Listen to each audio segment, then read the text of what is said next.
Welcome to Bessels Green Baptist Church. Welcome to Bessels! Welcome to Bessels Green Baptist Church. Welcome to Bessels Green Baptist Church.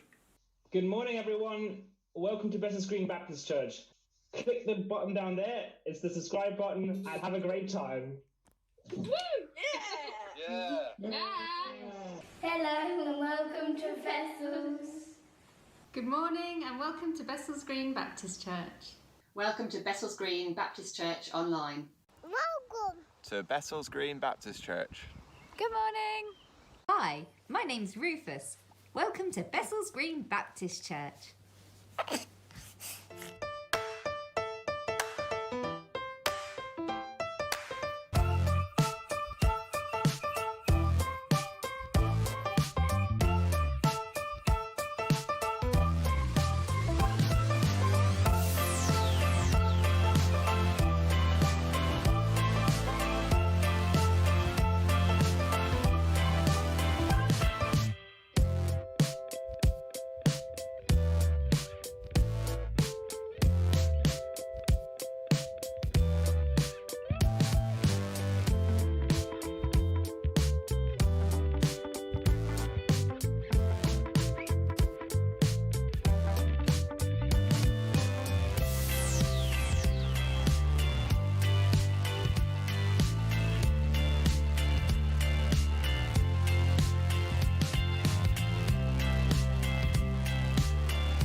My wife always told me I was a good catch.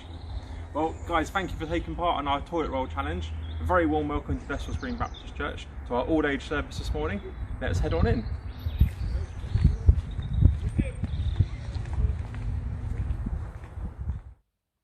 Okay, we are back now in the church, and the observant among you would have noticed that I've had a sneaky costume change. So maybe our continuity editor should be sacked, whoever they are.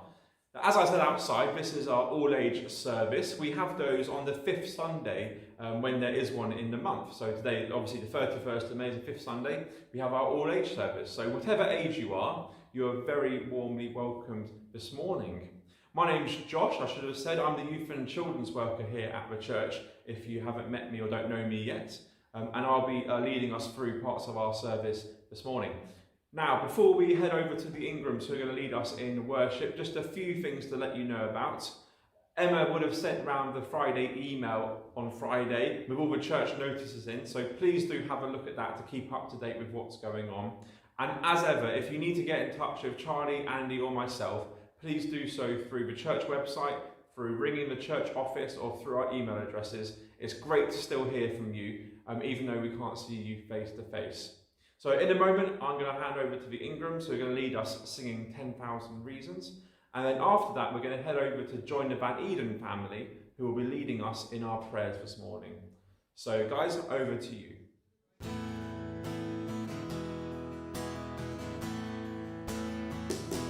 Bless the Lord, oh my soul, worship His holy name. Sing like never before, oh my soul, I'll worship Your holy name.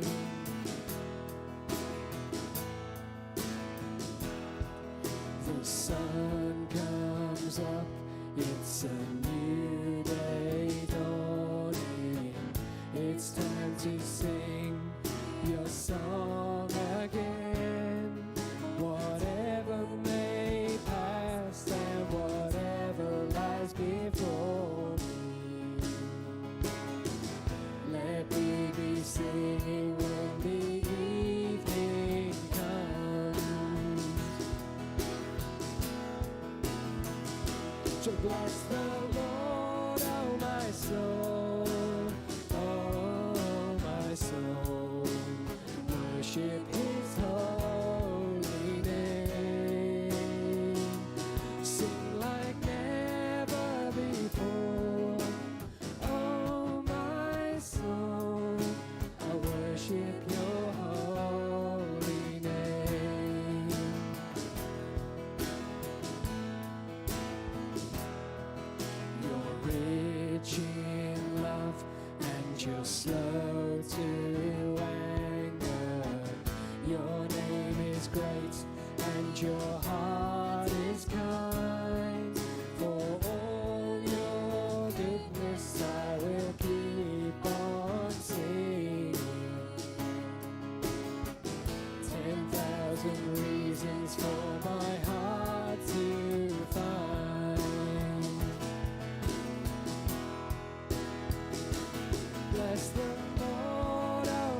my strength is failing. The end draws near and my time has come. Still my soul will sing your praise unending. 10,000 years and then forevermore.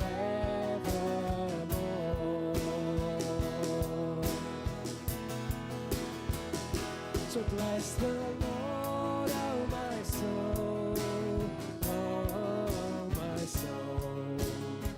Worship His holy name. Sing like never before. Oh my soul, I worship your holy name. Bless the Lord, oh my soul, oh my soul. Worship His holy name. Sing like never before. Oh my soul, I worship your holy name. Yes, I worship your holy name. Yes, I worship your holy name.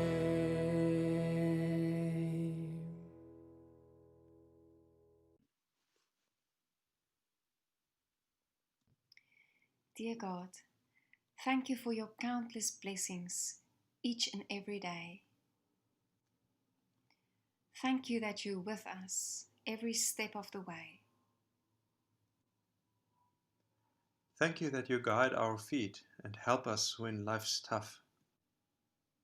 Thank you that we can talk to you when we feel we've had enough. Thank you for the sunshine and the birds that sing so sweet. Thank you for the trees and the grass beneath our feet. Thank you for our cats and dogs, fish and hamsters too. Thank you for their company and all the silly things they do. Thank you for technology we use to work and play. The chats we have with loved ones far, far away. Thank you for music and the endless joy it brings. Thank you that we can praise you with the songs that we sing. Thank you for our friends who go the extra mile, who are keen to hear our voices and always make us smile. Thank you for great books to read and listen to. Thank you that words touch us and can draw us close to you. Thank you for our loved ones, those who know us best. Thank you for the fun and games and the time we can invest. Thank you for our healthy bodies, hearts and teeth and toes. Thank you for our food and flavour, pizzas and mangoes. Thank you for the hope you give, now and forevermore. Thank you for your love and having greater things in store. Amen.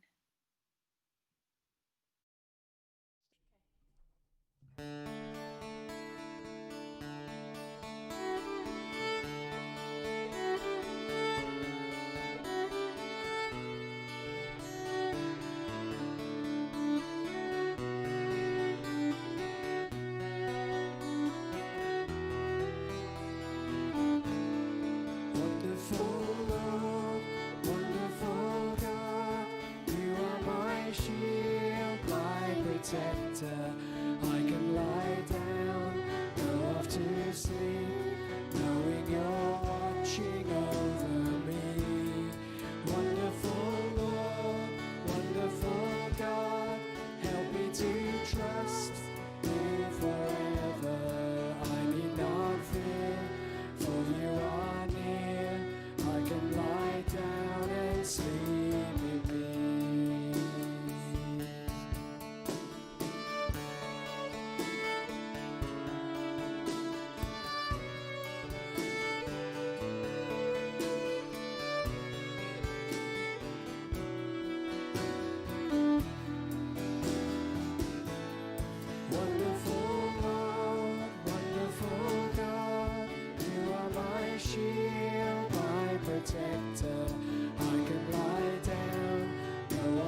sleep, knowing you're watching over me.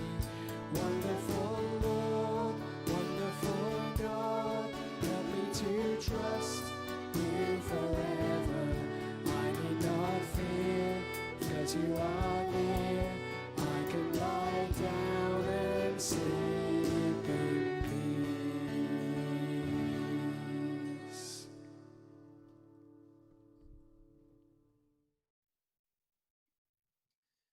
Hi everyone, thank you to the Van Eden family for leading us in our prayers there, and to the Ingrams as well for leading our worship this morning.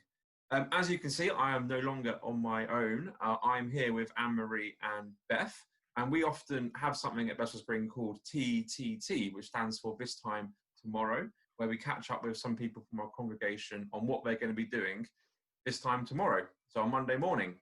And I thought, as it's an all-day service, I'll try and catch up with some of our students. And Anne-Marie and Beth are two members of our student group. So, Anne-Marie, can you just catch us up quickly with where life is at for you at the moment? Yeah, so I'm currently with my family in Sevenoaks. I'm normally meant to be studying in France, but that's obviously come to an end. So I just finished my exams online. And I'm now finished with those, so yeah, now I've got a very long summer ahead of me. Yeah. Cool. Beth?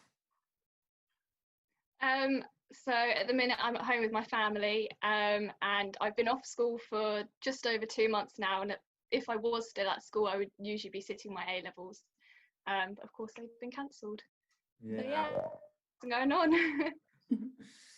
Okay, so that's what you would have been doing during the week normally, but what are you actually going to be doing this coming week? Yeah, so I work at Tesco's at the moment, so that's kind of a a job I got when I came back for lockdown, which is quite handy to have actually. So I could be working there on Monday. I'm there quite a few times the week, throughout the week, and otherwise, now that my exams are over, I might be going on a family walk, sleeping, eating, maybe doing some fitness with my brother. Yeah, we'll see. I don't know about you, but I think about food so much more in lockdown than I would. 100%. I'm always planning the next meal. Yeah. Yeah. Beth, what about you? I'm probably going to be sleeping as well, helping out siblings if they need help with work, doing some family walks and getting some exercise in, hopefully. Yeah. Good stuff, good stuff. So generally speaking, like, how do you think the lockdown has affected people your age? So people who are maybe in a situation where they're thinking about they were thinking about going to uni in September, those plans have changed, or people who are maybe needing to go back to uni in September, those plans have changed. So how do you think this situation is generally affecting young people your age? Beth, why don't you go first? It's definitely changing people's plans. Like, I have a lot of friends who are planning on going to uni this year who have now decided to defer their entries and are now going next year just because of this whole situation and how complicated it's made kind of starting uni and everything. So I definitely think it's changed people's plans and perspective on what plans they were going to be doing this year. Yeah. Yeah, I'd say similar. So I think it's especially bad for people coming out of school and wanting to start university or jobs. But I know from some of my friends that they can't really go on their year abroad to America or Australia, and they kind of now need to find they either have to follow the courses online to the Australian time, which will just be interesting, or they have to find another option. So that, I think that's kind of, if you're at uni, it's just kind of messing up years abroad, really. Yeah, I can't imagine how hard it is to have sort of those plans set out in your mind of, you know, what you might be going off to uni or to college or to do whatever on a gap year, or going, you know, doing some traveling, and then to suddenly have it all just taken away from you almost. Yeah, I can't imagine how hard that is. And for, you know, for young people in your situation, you know, our hearts go out to you guys to sort of bear the brunt of this in some ways. In what ways can we pray for you this coming week? Anne-Marie, why don't you? I'd say, well, I'm a person who likes to be quite busy, and now that my second year's over and I'm not going back to university till October, I've honestly got four or 5 months. Well, I don't know how I'm going to fill my time, apart from working at Tesco's a little bit. And it's just everyone's in the same boat, but it's difficult to make plans for the summer because we don't know whether we'll be able to go anywhere, even visit family. So I think just that, yeah, God uses me in the way he wants to use me, and that I can still kind of feel like I'm doing something rather than just sitting at home. Yeah, that would be great. Thank you. Beth, what about you? I think just continuing to find ways to get through this time, because it is stressful for everyone, and people are taking it kind of at different levels and everything. So just the fact that we can still get through this, and just, yeah, still have a restless time about it. So one question that I didn't prep you guys in advance for, but I'm going to ask anyway. What is one thing that you have discovered in lockdown that you maybe wouldn't have discovered otherwise? Good question.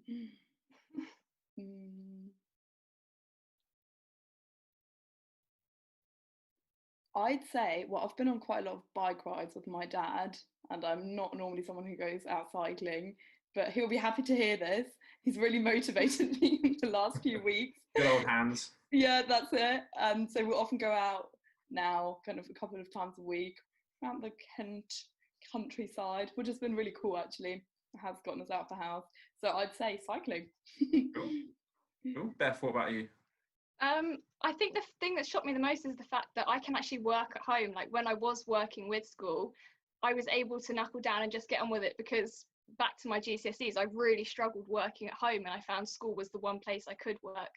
But with this whole situation, everyone's had to make do, and I've actually found that I've been able to knuckle down and work at home, which has surprised me, really. Yeah. Ooh, good stuff. Well, Anne-Marie, Beth, thank you for joining us this morning. And we wish you well over the summer, trying to sort of work out what the next step might be for you in your journey.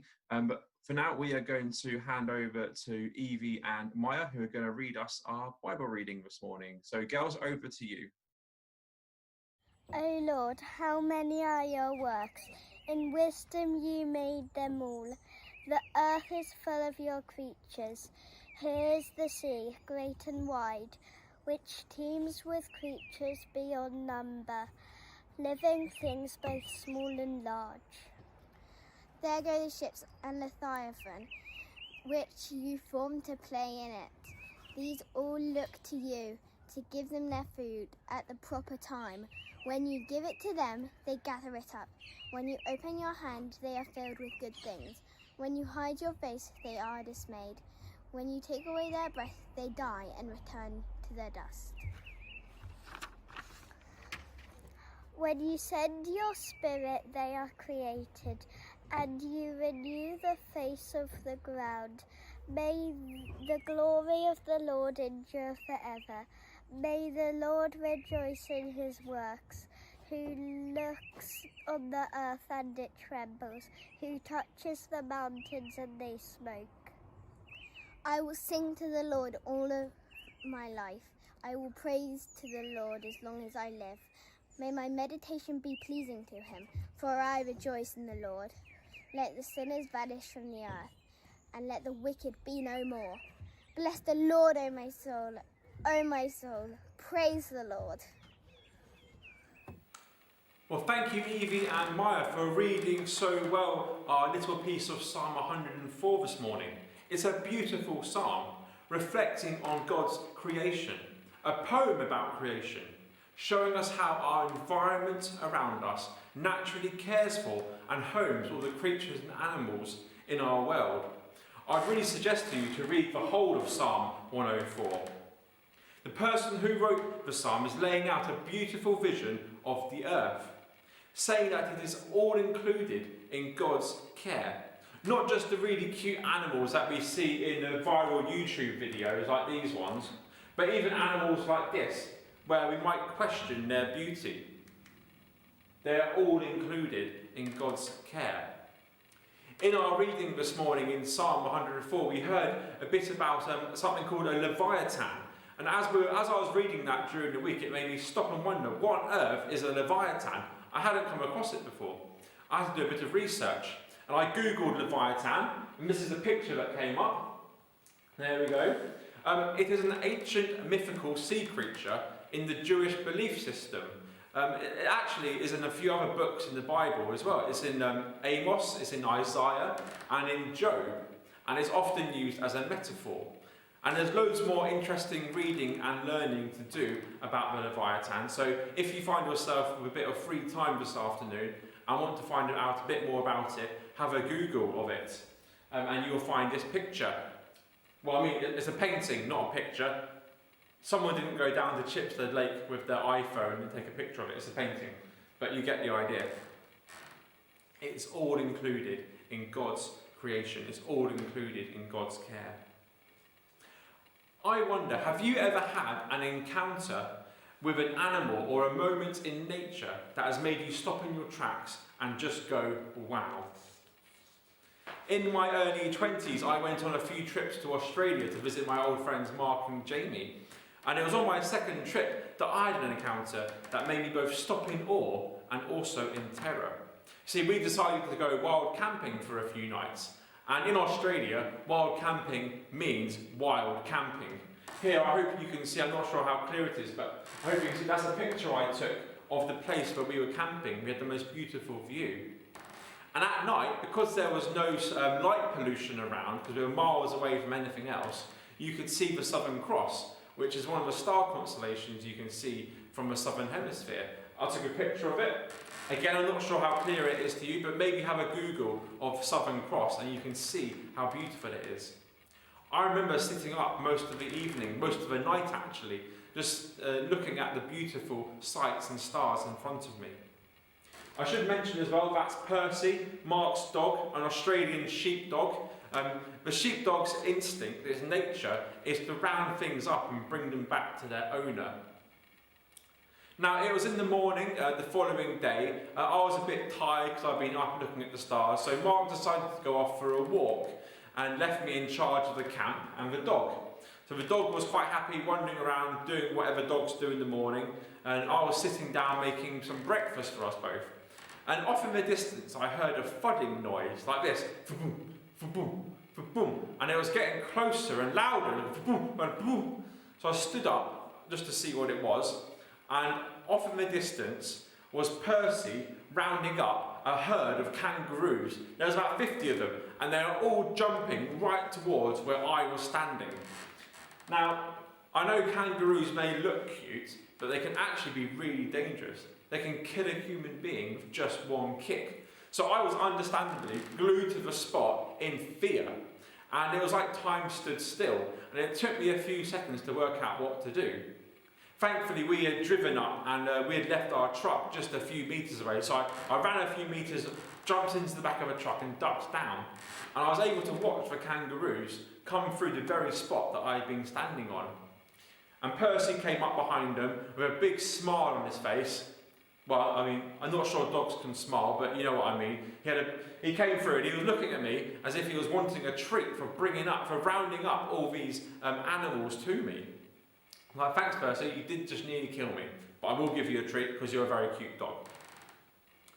But looking up at the stars in wonder and awe that night, about how big our God is, and being glued to the spot, yes in fear, but looking back also in amazement at how these beautiful creatures moved, about how there were loads of individual ones, but they all moved as one in the herd together. I really hope you have a moment like that in your life, where you are able to stop and appreciate the awesomeness and the wonder of creation around us. For me, both of those moments speak about how awesome God is and how majestic creation is. When we see God's creation and provision around us, it can only lead us to a place of awe and wonder, and then gratefulness. One of the lead thinkers around gratefulness is Brené Brown, pictured here. She researched it for over 12 years, and one of the patterns she saw emerge was this. People who describe themselves as being joyful, all of them in some way practiced gratefulness. She went into the study thinking that, well, people who are joyful should be grateful. But what she found was that it was the other way around. Practicing gratitude invites joy into our lives. She quotes a priest who said this: "It's not joy that makes us grateful, it's gratitude that makes us joyful." Now, I don't know about you, but I've often heard this saying, have an attitude of gratitude. And the study that she did found that having an attitude of gratitude is a great thing to have. But what actually makes the difference isn't just having it as an attitude, but putting it into practice. The other week, Sarah Ingram introduced us to a great practice. They have a gratitude jar. They write down on a bit of paper something they're grateful for, put it in the jar, and they're able to come back to it whenever they like to read it and to relive that moment of gratefulness for whatever it was. And there's lots of other ways to practice this. I know Charlie and Andy touched on it again last week, but I just want to draw out some of those points that Charlie made. Be creative. Use art, use photography to practice gratefulness. Look out your window, find something that you find inspiring and have a go at drawing it. Take your camera maybe if you prefer that, and take a picture of something that you find inspiring.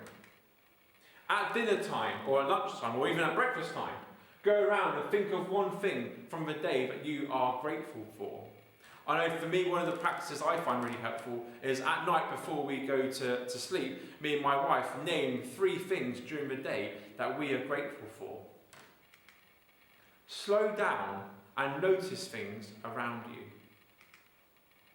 Journal, maybe by writing it down or maybe keeping a photo journal so you're able to look back and realise the things that you have been grateful for that day. Record the compliments people give you.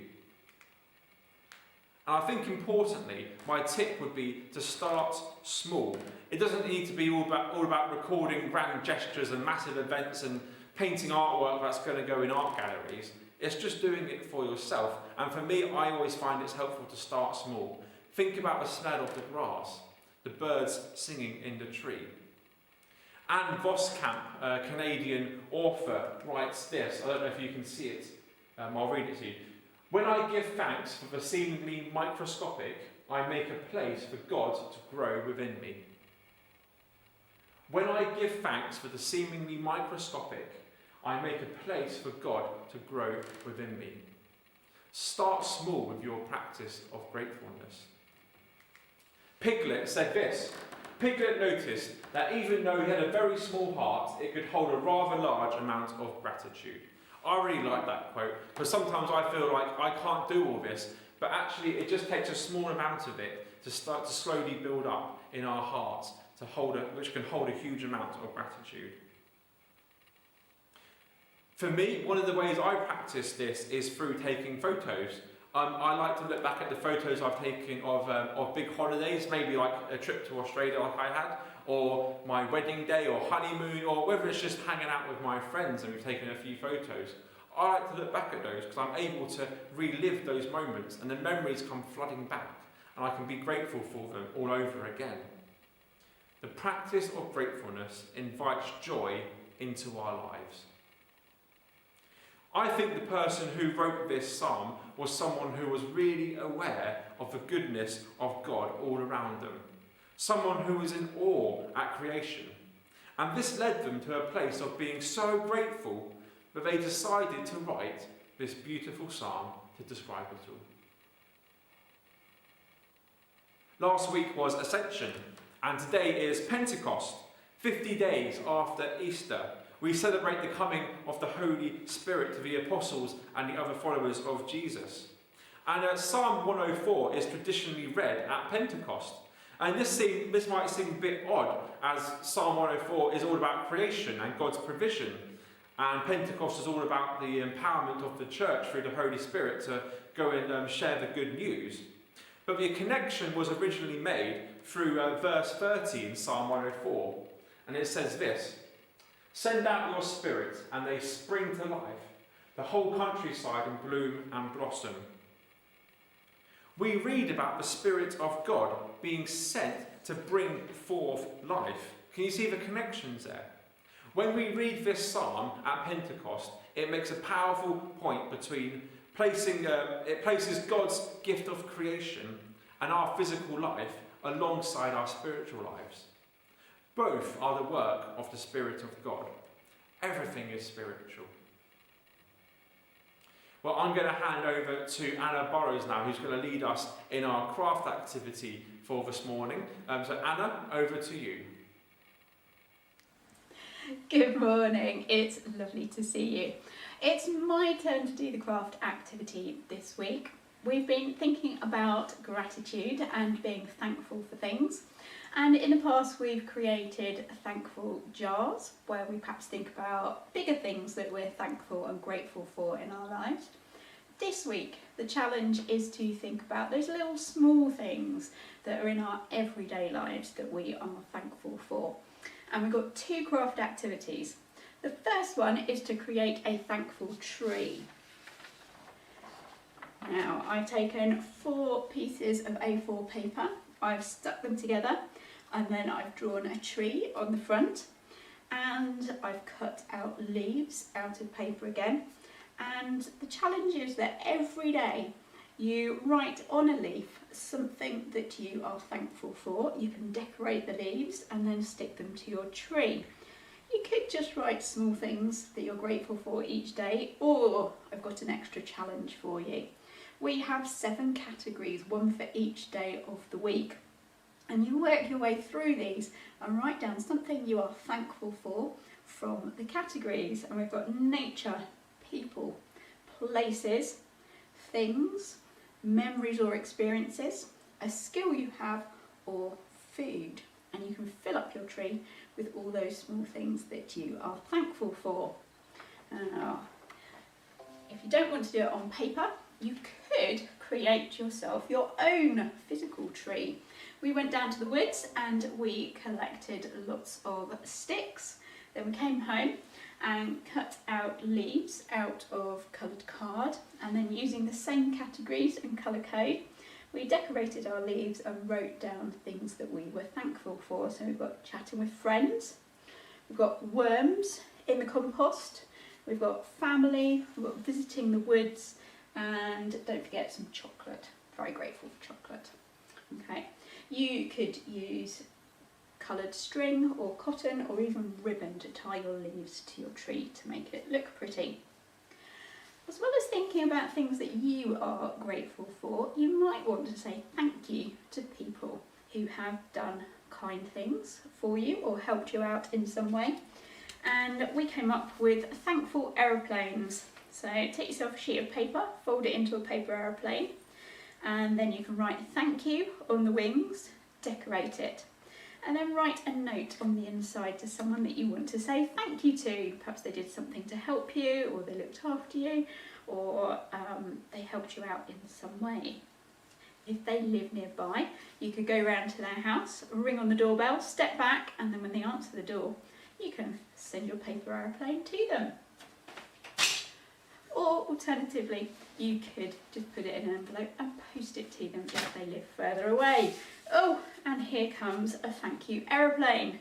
This person would like to say thank you for being there when things get tough.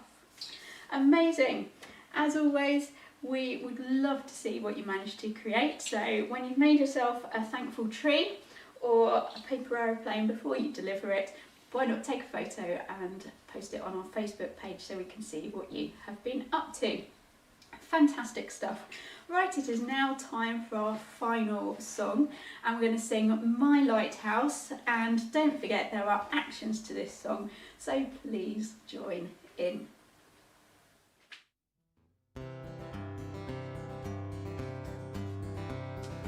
In my wrestling and in my doubts, in my failures you won't walk out. Your great love will lead me through. You are the peace in my troubled sea. Oh, you are the peace in my troubled sea.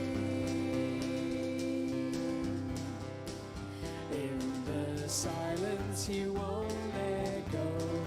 In the questions your truth will hold. Your great love will lead me through. You are the peace in my troubled sea. Oh, you are the peace in my troubled sea. My lighthouse, shining in the darkness, I will follow you. My lighthouse, I will trust the promise. You will carry me safe to shore. Safe to shore. Safe to shore. Safe to shore. I won't fear what tomorrow brings. With each moment I'll rise and sing. My God's love will lead me through. You are the peace in my troubled sea. Oh, you are the peace in my troubled sea. My lighthouse,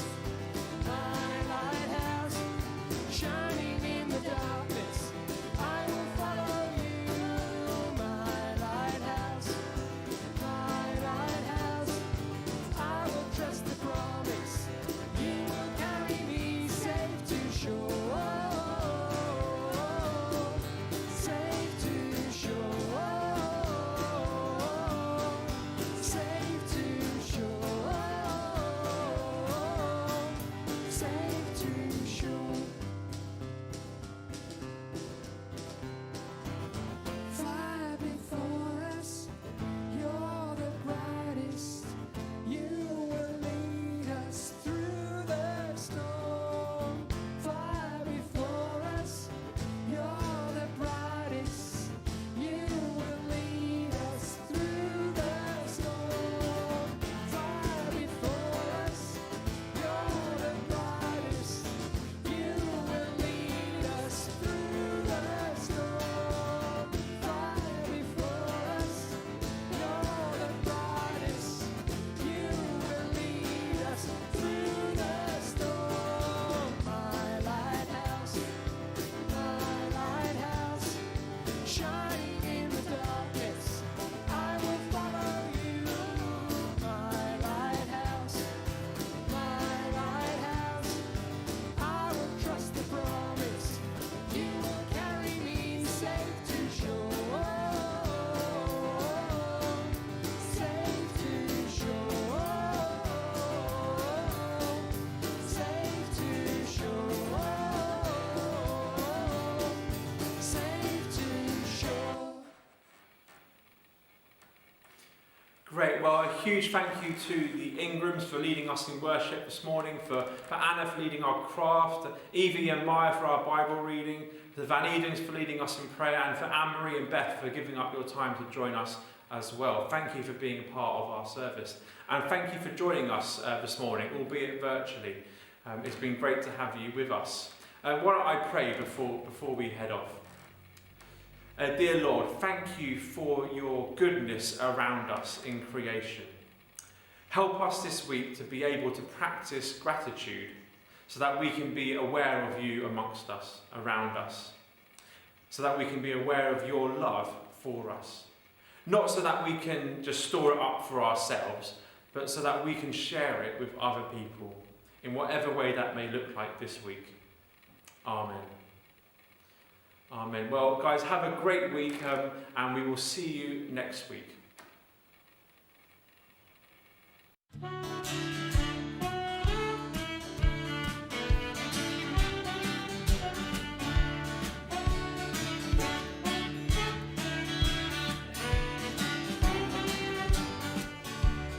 Nothing's too big